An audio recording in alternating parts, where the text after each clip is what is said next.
جی کل ہونے والے انتہائی افسوسناک واقعہ کے نتیجے میں جو شہادتیں ہوئی ہیں، انتہائی قابل افسوس واقعہ تھا، اور اسی کو جو واقعے میں متاثر ہونے والے افراد تھے وہاں باجوڑ میں جو کہ ہوا تھا، تو اس لیے وزیر اعلیٰ صاحب کی علی امین گنڈا پور صاحب کی ہدایت پر میں، چیف سیکرٹری صاحب، آئی جی صاحب، ہم باجوڑ گئے، اور وہاں جا کر ہم نے ایک تو ضلعی انتظامیہ سے ملاقات کی، اس کے علاوہ جو اسپتال میں زخمی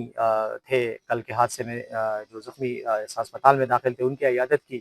اور اس کے علاوہ پھر عوامی نمائندوں سے بھی ملے، قبائلی مشران سے ملے، ان کے ساتھ بھی تبادلہ خیال کیا، اور جو آگے آنے والی صورتحال ہے اس پر بھی ان سے رائے اور مشورے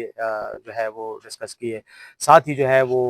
جو ملٹری کے لوگ ہیں، جو کمانڈرز ہیں، ان کے ساتھ بھی ملاقات کی، کیونکہ اس واقعے کے بعد یہ یقینی طور پر حکومت کا فیصلہ ہے کہ ہم اب کسی صورت میں دہشت گردوں کے ساتھ کوئی رعایت اور کوئی نرمی کارروائی کی جائے گی، اور اس میں تمام ضلع انتظامیہ، پولیس، فوج اور دیگر جتنے بھی ادارے ہیں ان سب کو ایک پیج پر لا کر انشاءاللہ ان سب کے خلاف مضبوط اور مربوط کارروائی کی جائے گی۔ اس سے پہلے سب سے بڑا سانحہ سوات کا بھی آیا تھا، اس وقت بھی سب سے بڑی تنقید جو ہے صوبائی حکومت اور ہیلی کاپٹر کی تھی، تو آپ ہیلی کاپٹر میں سوات پہنچے ہیں، کیسا لگا آپ کو؟ اور اس موقع پر آپ جی مجھے یقین تھا کہ آپ یہی سوال کریں گے، بلکہ میں پہلا سوال یہی ایکسپیکٹ کر رہا تھا۔ بالکل ہم ہیلی کاپٹر ہی کے ذریعے پہنچے ہیں، اس میں کوئی شک نہیں ہے، لیکن سوات کا جو واقعہ ہوا تھا وہ ایک انتہائی افسوسناک واقعہ تھا، اور اس پر اس واقعے پر اس میں ریلیف کا جو فقدان ہوا اور جو انسانی جانوں کا ضیاع ہوا، اس پر نہ صرف یہ کہ کارروائی کی گئی، بلکہ ضلع انتظامیہ نے اس سلسلے میں کافی سنجیدہ قسم کے اقدامات کیے ہیں، افسران کو معطل بھی کیا ہے، انکوائری بھی ہوئی ہے، چیف سیکرٹری صاحب یہاں موجود ہیں، انکوائری کا جیسی نتیجہ آئے گا جو بھی مرتکب اور ذمہ دار ہوں گے ان سب کے خلاف قانونی کارروائی کی جائے گی۔ رہ گئی بات ہیلی کاپٹر کی، ہیلی کاپٹر کے بارے میں بہت زیادہ یہ بات کی جاتی ہے کہ ہیلی کاپٹر کیوں نہیں پہنچا۔ ہیلی کاپٹر جس میں ہم آئے ہیں یہ چھوٹا ہیلی کاپٹر ہے، یہ ریسکیو کا ہیلی کاپٹر نہیں ہے۔ آپ کو اچھی طرح پتہ ہے کہ ریسکیو بذات خود ایک اسپیشلائزڈ آپریشن ہوتا ہے،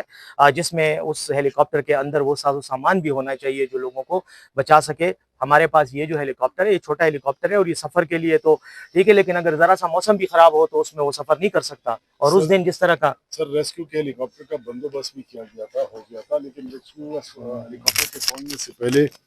واقعہ رونما ہو چکا تھا، اور ہمارا جو پروونشل گورنمنٹ کا ہیلی کاپٹر ہے اس کو ایئر ایمبولینس میں کنورٹ کر دیا گیا۔ اس پہ کوئی ہمارے وزیر اعلیٰ صاحب بھی اس پہ سفر نہیں کرتے،